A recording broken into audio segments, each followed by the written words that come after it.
I denne video vises, hvordan man opretter en hjemmeside på Google.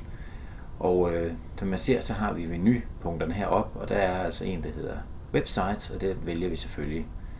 Så går man herover for at oprette. Inden jeg lige trykker her, vil jeg lige vise, at her der findes de hjemmesider, som man i forvejen har oprettet. Men vi vil oprette en ny, så derfor trykker jeg på Opret her.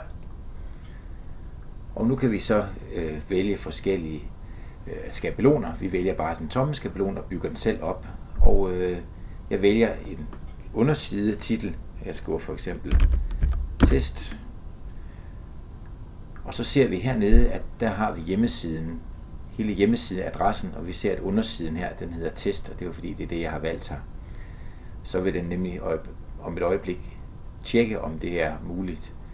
Så jeg siger, at det er okay, og jeg går op og opretter herop. Det var muligt, og hvis ikke det havde været muligt, så bliver jeg simpelthen bedt om at lave et nyt navn. Og så er vi sådan set i gang og kan oprette vores sider under den her.